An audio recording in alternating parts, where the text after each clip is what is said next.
అందరికీ good morning. Welcome to టీ9 news. Welcome to ఇయ్యాల పొద్దుగాల వార్తలు. మొత్తానికి మార్నింగ్ న్యూస్ను ఆదరిస్తున్న ప్రతి ఒక్క ప్రేక్షకునికి ప్రత్యేక కృతజ్ఞతలు. అలాగే ప్రతి ఒక్కరూ మన సంస్థ మన టీ9 న్యూస్ని ఛానల్ని ప్రతి ఒక్కరూ సబ్స్క్రైబ్ చేసి మరింత మాకు సపోర్ట్ చేయాలని రిక్వెస్ట్ చేస్తున్నాము. అలాగే మొత్తానికి జాతీయ స్థాయి గుర్తింపు కూడా మన సంస్థకి రావడం జరిగింది. ఆ విధంగా కొన్ని రోజుల పాటు మార్నింగ్ న్యూస్ అందించలేకపోయాము. ఇవాళ మార్నింగ్ న్యూస్ ఎలా ఉందో చూసే ప్రయత్నం చేద్దాం. అలాగే మొత్తానికి మేడారం జాతర తెలంగాణ రాష్ట్ర వ్యాప్తంగా మన భారతదేశంలో ఆసియా మొత్తంలోనే బిగ్గెస్ట్గా పెద్దదైన మన గిరిజన జాతర, ఆదివాసీ జాతర, మొత్తానికి మేడారం మహాజాతర మాత్రం ఘనంగా జరుగుతుంది. మొత్తానికి సమ్మక్క సారలమ్మలు, మొత్తానికి అమ్మవార్లు కూడా మన గద్దెలపైకి చేరుకోవడం జరిగింది. 3 రోజులు ఘనంగా జరుగుతుంది. జనజాతర మాత్రం ఈ వనం మొత్తము నిండిపోయింది. దాంతోపాటు మేడారం జాతర మాత్రం ఘనంగా నిర్వహించబడుతుంది. ఇక్కడ అధికారులు కూడా, అక్కడ ఉన్న ప్రజాప్రతినిధులు అక్కడ దగ్గర ఉండి ఆ యొక్క పర్యవేక్షణ చేయడం కూడా జరుగుతుంది.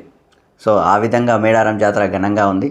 అలాగే మొత్తానికి కేసీఆర్ సార్కి సిట్ నోటీసులు పంపించడం జరిగింది. మొత్తానికి ఫోన్ ట్యాపింగ్ కేసుకు సంబంధించిన వివరాల ప్రకారంగా మొన్న కేటీఆర్ సార్ కావచ్చు, హరీష్ రావు సార్ కావచ్చు, సంతోష్ రావు సార్ కావచ్చు, మొత్తానికి వాళ్లకు సిట్ నోటీసులు ఏ విధంగా అందాయో అదేవిధంగా కేసీఆర్ సార్ కూడా సిట్ నోటీసులు పంపించడం జరిగింది. సిట్ నోటీసులు వచ్చిన వెంబడే నేను ఖచ్చితంగా మీకు సహకరిస్తానని చెప్పేసి కూడా కేసీఆర్ సార్ చెప్పడం జరిగింది. ఎందుకంటే దాంతోపాటు ఇప్పుడు నేను రాలేను, కొంత మున్సిపల్ ఎన్నికలు ఉన్నాయి కాబట్టి, మున్సిపాలిటీ ఎన్నికల తరహాలో ప్రధాన ప్రతిపక్ష హోదాలో ఉన్న నేతను కాబట్టి ఈ టికెట్లు ఎంపిక చేసే తరహాలో నాకే బాధ్యతలు ఉన్నాయి కాబట్టి నేను ఆ ప్రక్రియలో, ఆ క్రమంలో, ఆ యొక్క కార్యక్రమాల్లో ఉంటాను కాబట్టి నేను అందుకోలేకపోతున్నాను, మీకు సహకరించలేకపోతున్నాను. మరో యొక్క డేటు ఫిక్స్ చేయండి, ఆ తర్వాత మీకు సహకరిస్తాను. అలాగే ఈ యొక్క సిట్ నోటీసులు కూడా, ఈ యొక్క విచారణ ఎక్కడ జరపాలి అంటే అనుకూలంగా మీరు ఎక్కడ అనుకుంటే అలా అని చెప్పేసి కూడా సిట్ అధికారులు కూడా చెప్పడం జరిగింది. దానికి సానుకూలంగా అది కొంత వయసు ఇబ్బందులు ఉండడం వల్ల, అనారోగ్యంగా ఉండడం వల్ల ఇబ్బందిగా ఉంది. మీరు మా యొక్క ఫామ్ హౌస్కి రావచ్చు అని చెప్పేసి కూడా చెప్పడం జరిగింది అన్నట్టు దానికి సంబంధించిన కేసీఆర్ సారు దానికి సంబంధించిన రిటర్న్ లేఖ కూడా విడుదల చేయడం జరిగింది. దానికి తగ్గట్టుగా అధికారులు కూడా దానికి సానుకూలంగా స్పందించడం కూడా జరిగింది అన్నట్టు. ఈ విధంగా దాంతోపాటు కేంద్రంలో బడ్జెట్ సమావేశాలు స్టార్ట్ అయ్యాయి. దానికి సంబంధించిన యొక్క తరహాల నడుస్తూ ఉంది. దానికి మున్సిపాలిటీ ఎన్నికలు కూడా ఆల్రెడీ స్టార్ట్ అయిన విషయం అందరికీ తెలిసిందే. ఎన్నికల నగారం మోగిన విషయం అందరికీ తెలిసిందే. అలాగే నామినేషన్ల పర్వం కూడా కొనసాగుతూ ఉంది. నామినేషన్ల పర్వంలో భాగంగా కొంతవరకు పార్టీల వారీగా పొత్తులు కూడా పెట్టుకోవడం జరుగుతుంది. ఎలాగంటే ఈ యొక్క స్థానికత ఎంత సర్వేల ఆధారంగా ఎవరికి ఎంత పవర్ ఉందనే విషయం, దాంతోపాటు బీఆర్ఎస్ కాంగ్రెస్ ఒకతోడు ఉన్నట్టుగా, బీఆర్ఎస్ బీజేపీ ఒకతోడు ఉన్నట్టుగా, బీఆర్ఎస్ సిపిఐ సిపిఎంలను మద్దతు కలుపుకున్నట్టుగా, లేకపోతే కాంగ్రెస్ సిపిఐ సిపిఎం, ఈ విధంగా అన్ని పార్టీలు అక్కడ ఓటు బ్యాంకింగ్ను బట్టి, అక్కడ ఉన్న సర్వేలను బట్టి ఆ యొక్క టికెట్లు ఖరారు చేసే విధంగా నడుస్తున్న వ్యవహార శైలి అయితే ఇక్కడ స్థానిక ఎన్నికలకు సంబంధించిన, ఈ యొక్క మున్సిపాలిటీ ఎన్నికలకు సంబంధించిన వ్యవహార శైలిలో జరుగుతుంది. అదేవిధంగా పార్టీలు కూడా వ్యూహ రచనలు కూడా మొదలుపెట్టాయి. అధికారంలో ఉన్న పార్టీ కాబట్టి మొత్తానికి కాంగ్రెస్ పార్టీ తన వ్యూహ శైలిని వెళ్ళి దాంతోపాటు మంత్రులని ఇన్ఛార్జీలుగా కూడా ప్రకటించారు. అలాగే మన బీఆర్ఎస్ పార్టీ కూడా ఈ యొక్క స్థానికతను ఇదివరకు బీఆర్ఎస్ పార్టీ ఏ విధంగా ఉందో ఆ బీఆర్ఎస్ పార్టీకి సంబంధించిన ఓటు బ్యాంకింగ్ని ఇబ్బంది పెట్టుకోకుండా ఖచ్చితంగా ఈ యొక్క ప్రభుత్వమైన వ్యతిరేక చర్యలపైన మనము పోరాడుతున్నట్టుగా వెళ్ళాలని కూడా అక్కడ ప్రతివ్యూహాలు బీఆర్ఎస్ పార్టీ కూడా రచిస్తుంది. అలాగే బీజేపీ పార్టీ కూడా స్థానికత, ఈ యొక్క హైదరాబాద్లో ఎక్కువ వరకు బీజేపీ పార్టీకి సంబంధించిన ఈ యొక్క స్థానిక ఈ మున్సిపాలిటీ ఎన్నికల పరిధిలో వాళ్ళు ప్రతివ్యూహాలు రచిస్తూ ఉన్నారు. దానికి సంబంధించి రామచంద్రరావు ఇప్పటికే ప్రచారాలు కూడా మొదలుపెట్టడం జరిగింది అన్నట్టు. మొత్తానికైతే మున్సిపాలిటీ ఎన్నికల్లో నామినేషన్ల పర్వం కొనసాగుతూ ఉంది. మొత్తానికి రాష్ట్ర వ్యాప్తంగా ఎన్నికల కోడ్ కూడా అమల్లోకి వచ్చింది. ఆ విధంగా ఈ యొక్క మున్సిపాలిటీ ఎన్నికలకు సంబంధించిన పరిధులు ఈ విధంగా ఉన్నాయి. దాంతోపాటు వెలుగు దినపత్రిక చూద్దాం. మొత్తానికి వెలుగు దినపత్రికలో మొదటి వార్త చూడవచ్చు. డేంజర్గా మేడిగడ్డ బ్యారేజీకి చాలా డ్యామేజ్ జరిగింది, రిపేర్లు చేయాల్సిందే. కేటగిరీ 1 జోన్లో అత్యంత ప్రమాదకర స్థితిలో బ్యారేజీ పరిస్థితి, లోక్సభలో కేంద్ర ప్రభుత్వం వెల్లడి అని చెప్పేసి ఇక్కడ వార్త. గత ప్రభుత్వం ఎంతో గొప్పగా చెప్పుకున్న కాళేశ్వరం ప్రాజెక్టులోని మేడిగడ్డ బ్యారేజీ అత్యంత డేంజర్ జోన్లో ఉందని కేంద్ర ప్రభుత్వం తెలిపింది. ఈ బ్యారేజీ పటిష్టత డొల్ల అని తేల్చి చెప్పింది. దేశంలోనే అత్యంత ప్రమాదకర జాబితాలో ఉన్న డ్యామ్ లిస్టులో మేడిగడ్డే మొదటి స్థానంలో ఉందని పార్లమెంటు కేంద్ర ప్రభుత్వం వెల్లడించింది. దేశంలోని స్పెసిఫైడ్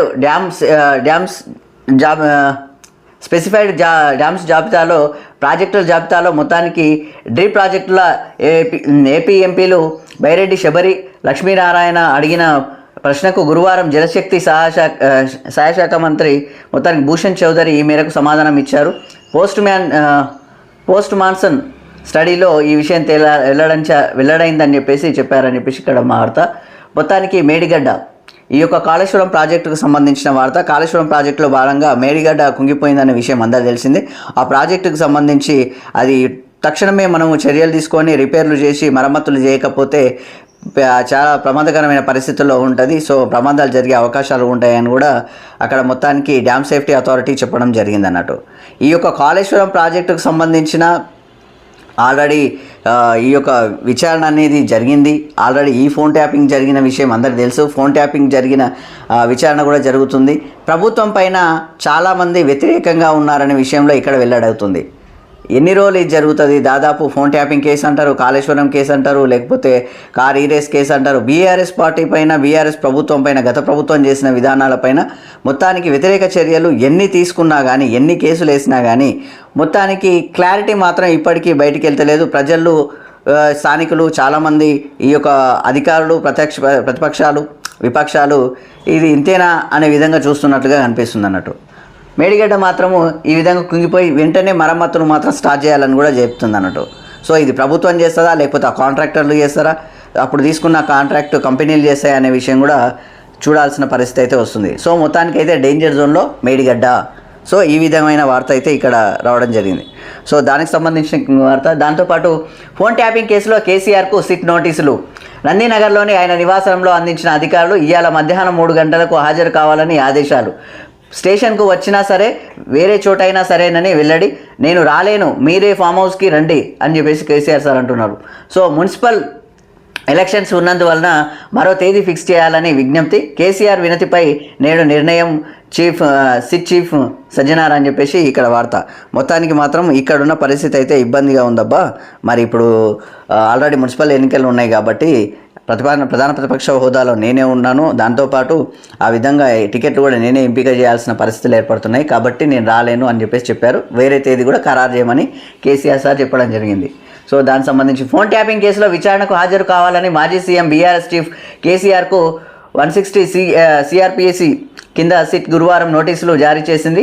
కేసీఆర్ ఎర్రవల్లి ఫామ్ హౌస్లో ఉండగా బంజారాహిల్స్లోని నందినగర్లో ఆయన నివాసంలో అధికారులు నోటీసులు అందించారు. జూబ్లీ హిల్స్ పిఎస్లోని సిట్ కార్యాలయంలో శుక్రవారం మధ్యాహ్నం 3 గంటలకు హాజరు కావాలని లేదా హైదరాబాద్లోని ఆయన సూచించిన ప్రాంతానికి తాము వస్తామని నోటీసుల్లో సిట్ అధికారులు పేర్కొన్నారు. ఫోన్ ట్యాపింగ్, అధికార దుర్వినియోగం, ప్రభుత్వ ఆస్తుల ధ్వంసం తదితర అభియోగాలపై పలు సెక్షన్ల కింద జాగుట్ట పోలీస్ స్టేషన్లో 2024 మార్చి 10న నమోదైన క్రైమ్ నంబర్ 243/2024 కేసు దర్యాప్తులో భాగంగా విచారణ జరుపుతున్నామని తెలిపారు. ఇదే కేసులో BRS working president KTR, Harish Rao, Joginapally Santosh రావును సిట్ ఇప్పటికే విచారించిందని మిగతా 2వ పేపర్లు ఉంది. సో దానికి సంబంధించింది అన్నట్టు. సో దానికి సంబంధించిన రిప్లై కూడా చూసుకోవచ్చు కేసీఆర్ సార్ది. ఏ నోటీసులైనా ఎర్రవల్లికే పంపండి అని కేసీఆర్ సార్ చెప్తున్నాడు. మున్సిపల్ ఎన్నికల నేపథ్యంలో శుక్రవారం తాము సిట్ విచారణకు హాజరు కాలేనని కేసీఆర్ తెలిపారు. ఈ మేరకు గురువారం సిట్ ఏసీపీ వెంకటగిరికి రిప్లై ఇచ్చారు. పార్టీ గుర్తుపై ఎన్నికలు జరుగుతున్నందున అభ్యర్థులను తానే ఫైనల్స్ చేయాల్సి ఉంటుందని, ఇలాంటి పరిస్థితుల్లో శుక్రవారం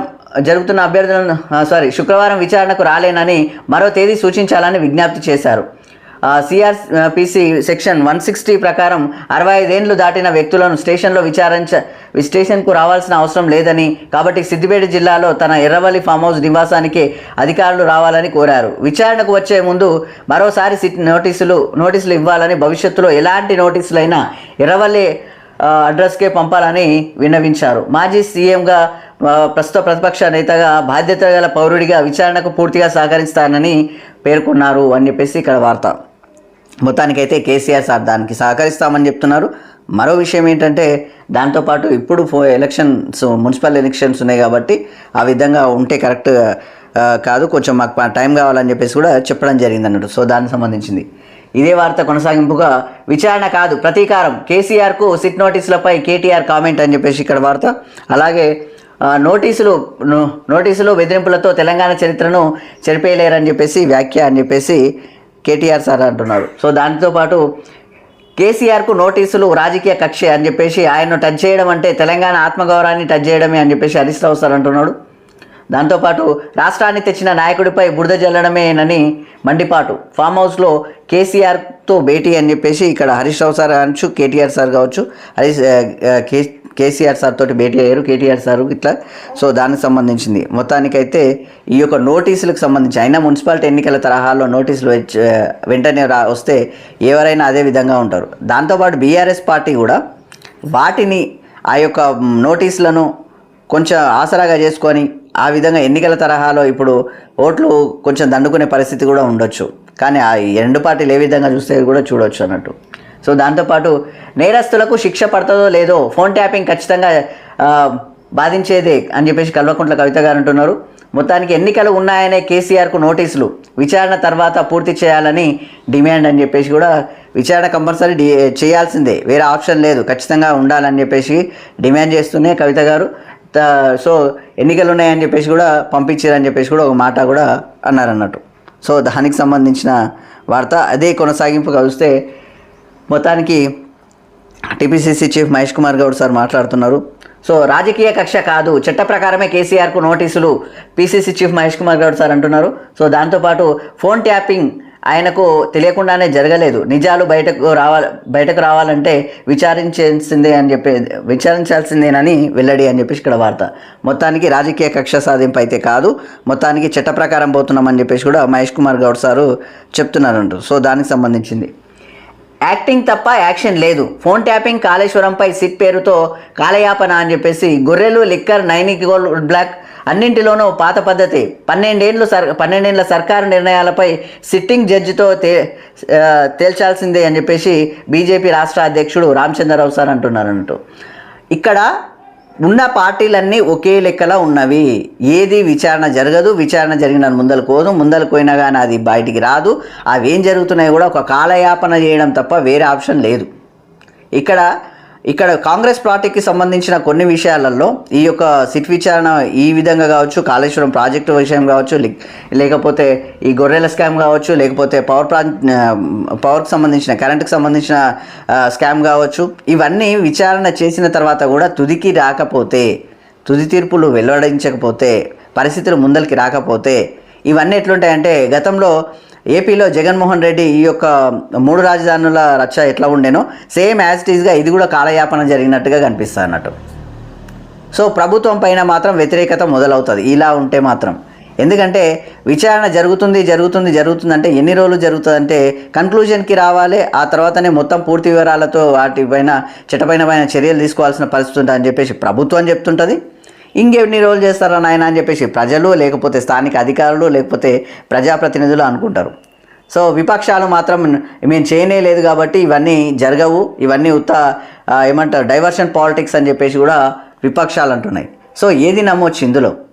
జరిగిందేదో అన్యాయం జరిగితే మాత్రం బయటికి పెట్టాలి కదా.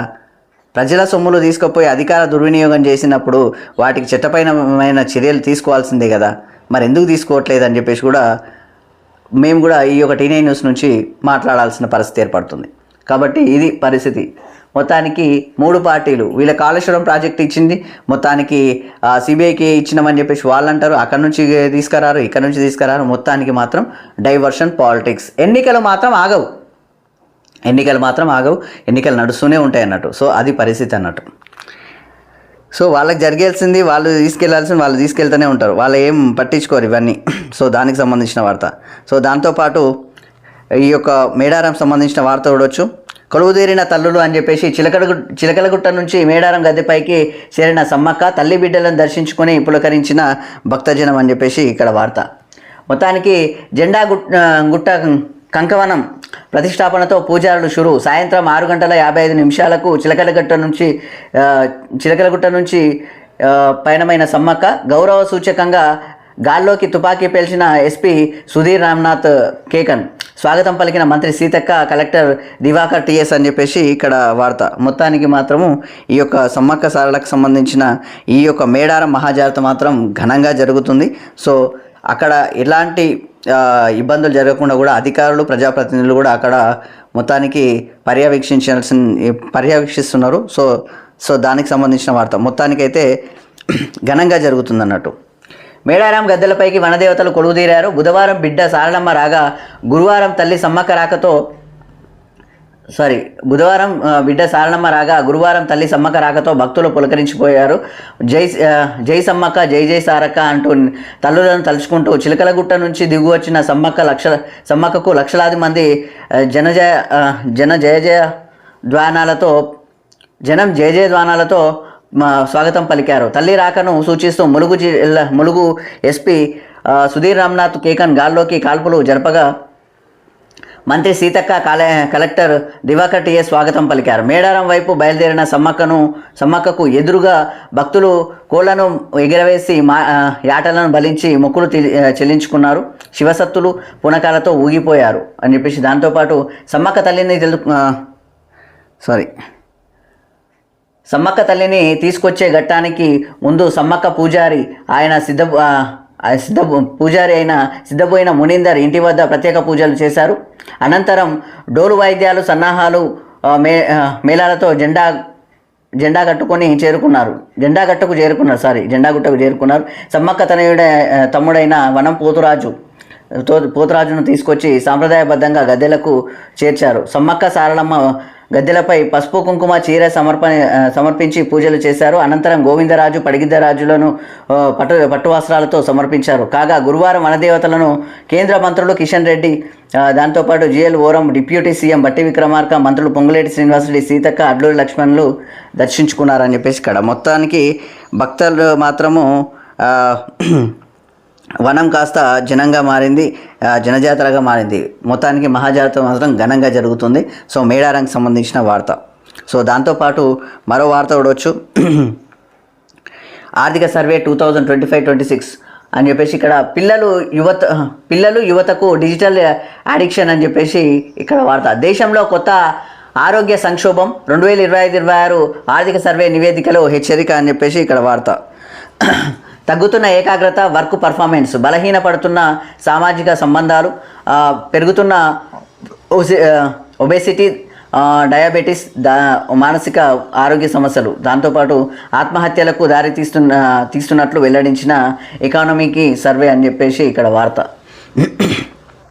పూర్తి వివరాలకు పోతే దేశంలోని యువకులు, పిల్లలు డిజిటల్ అడిక్షన్ కారణంగా తీవ్రమైన అనారోగ్య సవాళ్లను ఎదుర్కొంటున్నారని 2025-26 ఆర్థిక సర్వేలో వెల్లడైంది. ఎక్కువ స్క్రీన్ చూడడం వల్ల ఏకాగ్రత తగ్గడం, నిద్రలేమి, దాంతోపాటు ఆందోళన పొందుతున్నదని హెచ్చరించారు. ఒబిసిటీ, డయాబెటీస్ వంటి ఆరోగ్య సమస్యలతో సతమతమవుతున్నారని పేర్కొన్నది. చదువు, వర్క్ పర్ఫార్మెన్స్ వెనుకబడుతున్నాయని తెలిపింది. కేంద్ర ఆర్థిక శాఖ మంత్రి నిర్మలా సీతారామన్ గురువారం పార్లమెంట్లో ఆర్థిక సర్వేను ప్రవేశపెట్టారని చెప్పేసి ఇక్కడ వార్త. మొత్తానికి ఈ యొక్క డిజిటల్ పరిస్థితులు ఆ విధంగానే ఉన్నాయి. ఒకప్పుడు గేమ్లు ఆడుకోవాలి పిల్లలు అనుకుంటే బయటికి వెళ్ళి ఆట ఆడేది. చిన్న ఆటలు చాలా ఉండేవి. గ్రామాల పరిధిలో మనమందరం ఆడుకున్న విషయాలే. ఎందుకంటే అప్పుడు టీవీలు లేకపోతే రేడియోలో ఒకప్పుడు దూరదర్శన్ అవే వస్తుండే. ఇప్పుడు అన్నీ వస్తున్నాయి అన్నట్టు. ఆ స్మార్ట్ టీవీలు అవి కూడా చూడడం బంద్ చేసారు. పర్సన్ చేతిలో ఒక ఫోన్ అయిపోయింది. పర్సన్ చేతిలో ఫోన్ అయిపోయింది. ఫోన్ అయిపోతే ఆ ఫోన్ కాస్త టీవీ అయిపోయింది. అన్నీ అందులోనే నడుస్తుంటాయి అన్నట్టు. ఆ షార్ట్స్ చూస్తుంటే టైం సరిపోదు అన్నట్టు, వెళ్ళిపోతూనే ఉంటాయి. టైం ఎక్కడ పోతుందో కూడా అర్థం కాదు అన్నట్టు. ఆ విధంగానే ఇన్స్టాగ్రామ్స్ అంటారు, లేకపోతే ఈ సోషల్ మీడియా అంటారు, Facebook, Instagram, Twitter, something so and so. వాటి వల్ల పిల్లలు ఇబ్బందులు చాలా పడుతున్నారు. సో ఎక్కువ ఫోకస్ దానిలో మీదనే పెట్టడం వల్ల కంటి చూపు కోల్పోవడం, దాంతోపాటు చదువుకోకపోవడం, చదువు పైన కొంచెం ఈ టైంపాస్ ఇదేంద్ర బాబు ఊకే చదువు అని చెప్పేసి గేమ్లు ఆడడం, సంథింగ్ గేమ్లు అంటే కూడా బయట ఆడడం ఇష్టపెట్టేసి మొత్తం ఫోన్లలో ఆడడం మొదలు పెడుతున్నారు. దానివల్ల చాలామంది ఆత్మహత్యల పాలు కూడా అవుతున్నారు. సో ఆ విధమైన పరిస్థితులు ఏర్పడుతున్నాయి అన్నట్టు. సో దానికి సంబంధించి దానివల్ల పిల్లలు చాలామంది ఇబ్బంది పడుతున్నారు, యువకులు ఇబ్బంది పడుతున్నారు. దానివల్ల సో ఆర్థిక నష్టం జరుగుతుంది. సో దానికి వాళ్ళకి వ్యక్తిగతంగా ఆరోగ్య సమస్యలు, దాంతోపాటు మానసిక సమస్యలు కూడా వస్తున్నాయని చెప్పేసి ఇక్కడ వార్త అన్నట్టు. సో దానికి సంబంధించిన వార్త. దాంతోపాటు అలాగే చూడొచ్చు, తెలంగాణ గ్రోత్ మోడల్ అన్ని రంగాల్లోనూ దూసుకెళ్తుందని చెప్పేసి ఆర్థిక సర్వే నివేదికలో కేంద్రం ప్రశంసలు. రాష్ట్రంలో ద్రవ్యోల్బణం 0.20%, జాతీయ సగటు 1.72% అని చెప్పేసి, దాంతోపాటు 2035 నాటికి 2035 నాటికి $201 బిలియన్ హైదరాబాద్ ఎకానమీ, ఐటీ, ఫైనాన్స్లో 40% వాటా తెలంగాణ సహా 4 రాష్ట్రాలదే అని చెప్పేసి వీహబ్ షీ టీమ్స్ సేవలు భేష్ అని కూడా కొనియాడిన కేంద్రం. సో హైదరాబాద్ వరంగల్ మధ్య నమో భారత్ రైలును ప్రతిపాదన అని చెప్పేసి ఇక్కడ వార్త. మొత్తానికి మాత్రము తెలంగాణ గ్రోత్ మోడల్గా అన్ని రంగాల్లో దూసుకెళ్తుందని చెప్పేసి కూడా కేంద్రం ప్రశంసలు కురిపించింది. సో దానికి సంబంధించిన వార్త. అలాగే సో దానికి సంబంధించి దాంతోపాటు విమానయాన శాఖకు మామనూరు భూములు అని చెప్పేసి ఎయిర్పోర్టు కోసం 300 ఎకరాలు అప్పగించిన రాష్ట్ర సర్కార్ చరిత్రలో నిలిచిపోయే రోజు అని చెప్పేసి డిప్యూటీ సీఎం బట్టి విక్రమార్క అంటున్నారు. సో దాంతోపాటు పనులు మొదలై 2.5 ఏళ్లలోనే పూర్తి చేస్తామని చెప్పేసి కేంద్ర మంత్రి రామ్మోహన్ నాయుడు సార్ కూడా అనడం జరుగుతుంది. సో ఎయిర్పోర్ట్కి సంబంధించిన వార్త, కొత్త ఎయిర్పోర్ట్. సో దానికి సంబంధించి దానికి 300 ఎకరాలు కూడా భూమి ఇవ్వడం జరిగింది రాష్ట్ర ప్రభుత్వం. సో దానికి సంబంధించిన వార్త. దాంతోపాటు మళ్ళీ వెనక్కి వెళ్తున్నామా అని చెప్పేసి యూజీసీ కొత్త రూల్స్పై సుప్రీంకోర్టు ఫైర్, సమాజంలో విభజన తేల్చేలా ఉన్నాయని చెప్పేసి కామెంటు. దాంతోపాటు అమెరికాలో తెల్ల నల్ల వాళ్లకు వేర్వేరు స్కూల్స్, అలాంటి పరిస్థితి మనకొద్దని వ్యాఖ్య. కొత్త రూల్స్ అమలుపై మొత్తానికి పాత రూల్స్ కొనసాగించాలని ఆదేశం. కేంద్ర ప్రభుత్వం యూజీసీకి నోటీసులు జారీ, తదుపరి విచారణ మార్చి 19కి వాయిదా. కుల వివక్షపై యూజీసీ తెచ్చిన రూల్స్ను వ్యతిరేకిస్తూ దాఖలైన పిటిషన్లపై విచారణ. మొత్తానికి ఈ యొక్క సుప్రీంకోర్టు తేల్చి చెప్పడం జరుగుతుంది. కులాలు ఎలా పోతున్నాయనే విషయం అందరూ తెలిసిన విషయమే. కులాంతర వివాహాలు జరుగుతున్నాయి కానీ కుల వివక్ష మాత్రం పోవడం లేదు. దాంతోపాటు కుల రాజకీయాలు కూడా మొదలవుతున్నాయి. ఎంత ఘోరమైన అంటే అదంటే దాన్ని మొత్తం కుల రాజకీయాలే ఉన్నాయంట. దాంతోపాటు ఈ యొక్క విద్యాశాఖలో కూడా, విద్యా వ్యవస్థలో కూడా అదే పరిస్థితులు జరుగుతున్నాయి. సో దానికి సంబంధించిన వార్త అన్నట్టు. సో దాంతోపాటు వెండి ధర 4 లక్షలు, ఒక్కరోజే 19,500 జంప్ అని చెప్పేసి, దాంతోపాటు 12,000 ఎగిసిన బంగారం, దాంతోపాటు 10 గ్రాముల ధర 1.83 లక్షలు అని చెప్పేసి ఇక్కడ వార్త. మొత్తానికి ఇన్వెస్ట్మెంట్ చేసేవాళ్ళు, దాదాపుగా రియల్ ఎస్టేట్లో చేసేవాళ్ళు, వాళ్ళందరూ కూడా ఇన్వెస్ట్మెంట్ ఈ యొక్క బంగారం వెండి మీన్కి ఇక్కడ దారి మళ్లించారు అన్నట్టు. చాలామంది కొనిపెట్టుకుంటే అయిపోతారా బాబుకే నెత్తిఖరాబ్ ఎందుకని చెప్పేసి. సో దాంతోపాటు సేవింగ్స్ కూడా ఈ విధంగా దాచుకోవాల్సిన పరిస్థితి కూడా ఏర్పడి ఈ యొక్క బంగారం వెండి ధరలు కూడా పెరుగుతున్నాయి అన్నట్టు. సో దానికి సంబంధించిన వార్త. సో దాంతోపాటు సామాన్యుడు మాత్రం కొనలేని పరిస్థితుల్లో వెళ్ళే లెక్కలు అయిపోయింది అన్నట్టు. ఇక రియల్ ఎస్టేట్ భూముల ధరలు, బంగారం వెండి ధరలు కూడా ఆ విధంగా పెరుగుతున్నాయి అన్నట్టు. ఈ యొక్క మన ఆర్థిక వ్యవస్థ ఏ విధంగా ముందుకెళ్తుందో కూడా చూడాల్సిన పరిస్థితి. మొత్తానికి మాత్రం సామాన్యునికి అందనంత దూరంలో బంగారం వెండి భూముల ధరలు మాత్రం పెరిగిపోతున్నాయి. సో ఆ విధంగా మొత్తానికి ఇది వెలుగు దినపత్రిక. మొత్తానికి ఆంధ్రప్రభ దినపత్రిక చూద్దాం. ఆంధ్రప్రభ దినపత్రికలో ఇక్కడ ప్రధాని మోదీ సార్ మాట్లాడుతున్న విషయం, ఆమె ప్రసంగం ఆదర్శం అని చెప్పేసి 140 కోట్ల భారతీయుల ఆత్మవిశ్వాసానికి రాష్ట్రపతి ప్రసంగం ప్రతిబింబం అని చెప్పేసి మోదీ సార్ అంటున్నారు. అలాగే ఎంపీలు మార్గదర్శకంగా తీసుకోవాలి, టెక్నాలజీ మనుషులను ప్రత్యామ్నాయం కాదు, దాంతోపాటు మనుషులకు ప్రత్యామ్నాయం కాదు, అదేవిధంగా ఇది అడ్డంకుల సమయం కాదు, పరిష్కారాల సమయం, దీర్ఘకాలిక సమస్యల నుంచి పరిష్కారాల వైపు భారత్, బడ్జెట్ సమావేశాల సందర్భంగా ప్రధాని మోదీ అని చెప్పేసి ఇక్కడ వార్త. మొత్తానికి నిన్న ఈ యొక్క పార్లమెంట్ సమావేశాలు జరుగుతున్న విషయాలు తెలిసిన విషయమే. బడ్జెట్ సమావేశాలు స్టార్ట్ అయిపోయినాయి. సో దానికి సంబంధించి రాష్ట్రపతి ద్రౌపది ముర్ము గారు నిన్న ప్రసంగం చేశారు కదా, దానికి సంబంధించి ఈరోజు మోడీ సార్ మాట్లాడిన విషయం అన్నట్టు. సో దానికి సంబంధించిన వార్త. సో దాంతోపాటు వెనక్కి వెళ్తున్నామా అని చెప్పేసి, కులరహిత సమాజం అంటే ఇదేనా, కులాంతర వివాహాలు చేసుకుంటున్నారు, దాంతోపాటు భారత్ ఐక్యత విద్యా సంస్థల్లో ప్రతిబింబించాలి, దాంతోపాటు యూజీసీ రూల్స్ దుర్వినియోగమయ్యే ప్రమాదం, దాంతోపాటు ఇది సమాజ విభజనకు దోహదకారులు అని చెప్పేసి, దాంతోపాటు యూజీసీ కొత్త రూల్స్కు సుప్రీంకోర్టు స్టే, నిపుణుల సలహాలు తీసుకోవాలని చెప్పేసి కేంద్రం సూచన అని చెప్పేసి ఇక్కడ వార్త. ఇందాక మనం మాట్లాడాం కదా కులానికి సంబంధించిన దానికి సంబంధించిన వార్త. దాంతోపాటు మేము కలిసి నడుస్తున్నామని చెప్పేసి ఖర్గే రాహుల్తో శశిధర్ భేటీ అని చెప్పేసి గంటన్నర సేపు చర్చలు, హాయిగా మాట్లాడుకున్నాం, భారత ప్రజల సేవలో ముందుకు సాగుతున్నామని చెప్పేసి మేమంతా ఒకే తీరుగా ఉన్నామని ఎక్స్లో తారూర్ మొత్తానికి పోస్ట్ చేయడం జరిగింది. సో దానికి సంబంధించిన వార్త. సో మొత్తానికి తారూర్ వాళ్ళతో భేటీ ఇవ్వడం జరిగింది దానికి సంబంధించి. దాంతోపాటు కేసీఆర్కు సిట్ నోటీసు, మున్సిపల్స్ బిజీలో ఉన్న ఇప్పుడు కాదు అని చెప్పేసి కేసీఆర్ సార్ రిటర్న్ ఇవ్వడం జరిగింది. దానికి సంబంధించి ఎన్నికల తర్వాత ఫామ్ హౌస్కు రండి, విచారణ శాఖకు సహకరిస్తానని కేసీఆర్ సార్ చెప్తున్నాడు. సిట్ నోటీసులకు గులాబీ దళపతి లేఖ సరేనన్న సిట్ అని చెప్పేసి బీఆర్ఎస్ శ్రేణుల్లో నిరసనలు, అగ్రహావేశాలతో ఓయూలో ఉద్రిక్తత అని చెప్పేసి మొత్తానికి కేసీఆర్ సార్కి నోటీసులు వచ్చేసే వరకు బీఆర్ఎస్ కార్యకర్తలు లేకపోతే అగ్రనేతలు వాళ్ళందరూ కూడా ఈ యొక్క నిరసనలు ధర్నాలు చేయడం జరుగుతుంది అన్నట్టు. విచారణ కాదు ఇది ప్రతీకారం అని చెప్పేసి కేటీఆర్ సార్ అంటున్నారు. కుతంత్రాలకును తిప్పికొట్టాలని చెప్పేసి హరీష్ రావు అంటున్నాడు అన్నట్టు.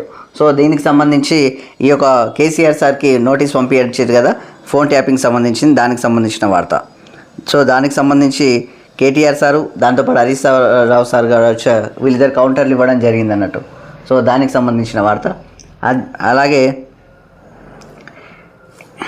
ఇక్కడ ఇద్దరి పాలన ఒకటే అని చెప్పేసి బీఆర్ఎస్ అవినీతి విధానాలనే రేవంత్ ప్రభుత్వం పాటిస్తుంది అని చెప్పేసి హైకోర్టు సిట్టింగ్ జడ్జితో న్యాయ విచారణ జరపాలని చెప్పేసి బీజేపీ రాష్ట్ర అధ్యక్షుడు రామచంద్రరావు సార్ డిమాండ్ చేస్తున్నాడు. సో దానికి సంబంధించి నా వార్త. దాంతోపాటు హైదరాబాద్పై సర్పడగా అని చెప్పేసి ఇక్కడ భారీగా తగ్గున్న ఓటర్లు, నకిలీ ఓట్లపై అనుమానాలు, ఓటింగ్ శాతంపై ప్రభావం, వ్యతిరేకిస్తున్న ప్రతిపక్షాలు అని చెప్పేసి ఇక్కడ వార్త.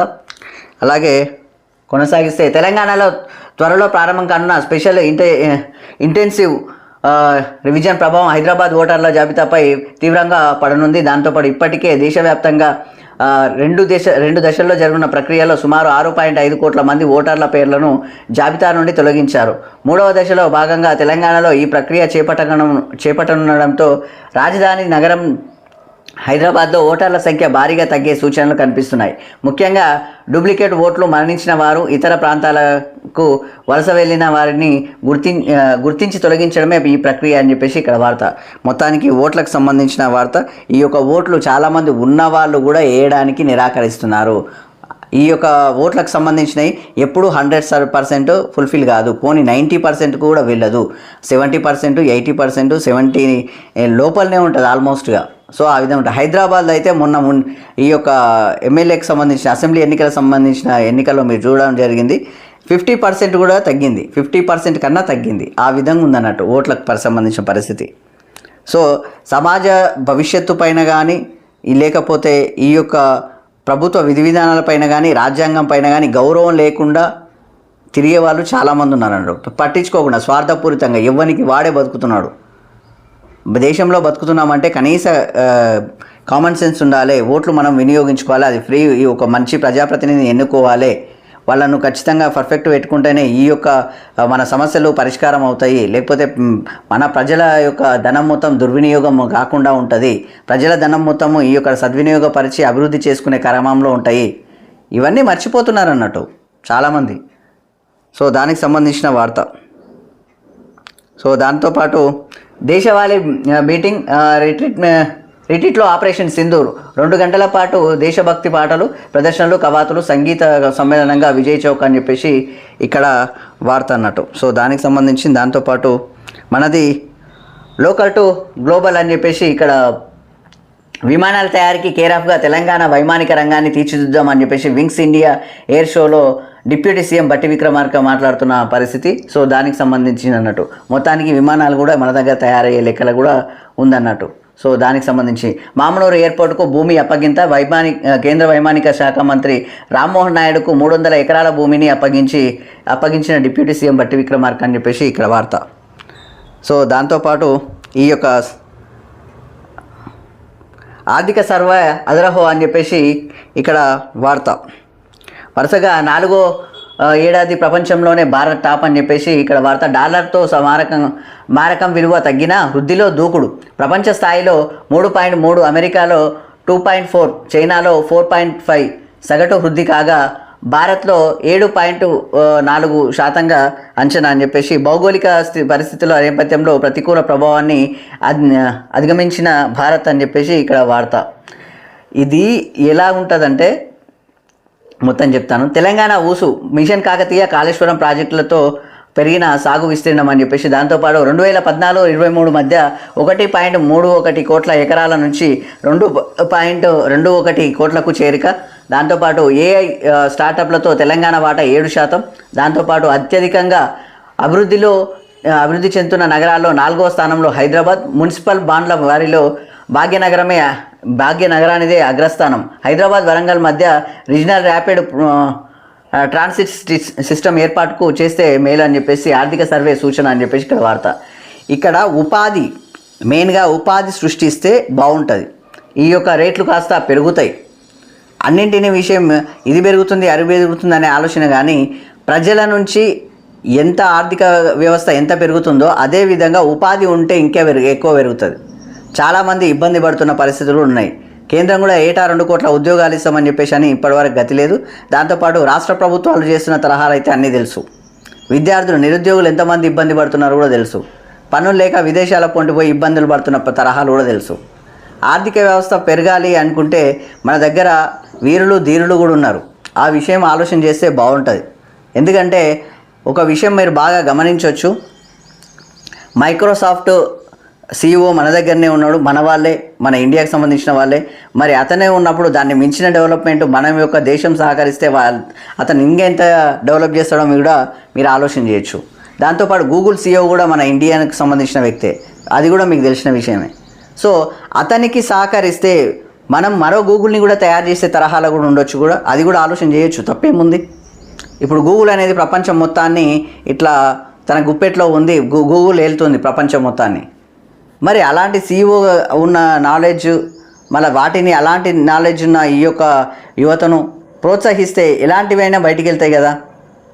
ఒక ఫేస్బుక్ కావచ్చు, ఒక ట్విట్టర్ కావచ్చు, అలాంటివి ఎన్ని తయారైతాయి, ఎన్ని బయటకు వస్తాయి. ఆర్థిక వ్యవస్థలో ఇంకా మనం ముందుకు వెళ్ళొచ్చు కదా. అలాంటివి తయారు చేసే నిపుణులు, ఒక మేధావులు మన దగ్గరనే ఉన్నారు కదా. వాళ్ళని ఎందుకు గుర్తించలేకపోతున్నారు? ఈ విషయాలు మన కేంద్రం కూడా ఒకసారి చూస్తే కూడా బాగుంటుంది. దాన్ని నడిపిస్తున్న ఈ యొక్క ఏమంటారు డ్రైవర్లు మన వాళ్ళే ఒక రకంగా.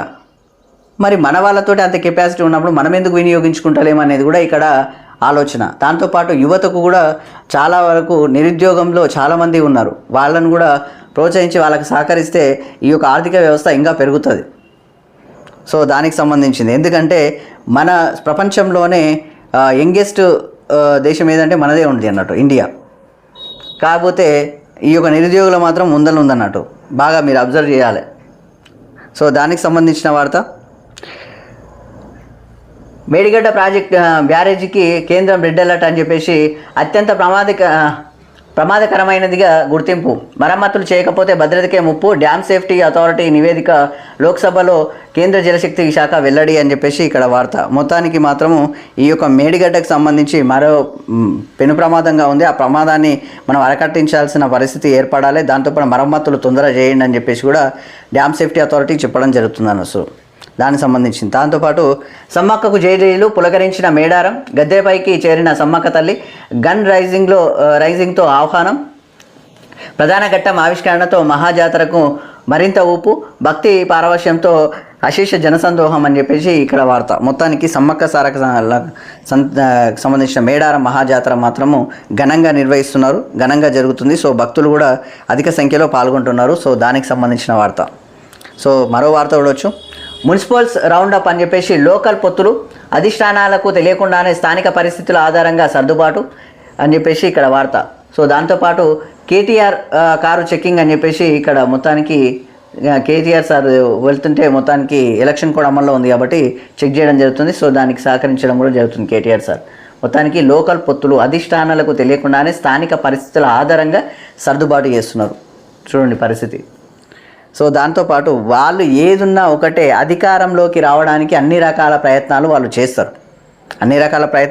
అధికారంలోకి వచ్చినాక మాత్రం అభివృద్ధిని పక్కన పెట్టేసి దండుకోవడం మొదలు పెడతారు. కౌన్సిలర్ పదవుల కోసం భార్యాభర్తల నామినేషన్ అని చెప్పేసి నల్గొండ పీఠం కోసం ఒకటయ్యారు. పట్టణ ఓటింగ్పై బీజేపీ ఫోకస్, ఒంటరిగానే బరిలోకి, ఫిబ్రవరి 2న మేనిఫెస్టో విడుదల, ఈ నెల 31న బీజేపీ ఛార్జ్షీట్, రెండో రోజు 7,403 నామినేషన్లు అని చెప్పేసి ఇక్కడ వార్త. మొత్తానికైతే ఈ యొక్క మన తెలంగాణలో మాత్రము ఈ యొక్క ఎన్నికల కూడా అమల్లో ఉంది. దాంతోపాటు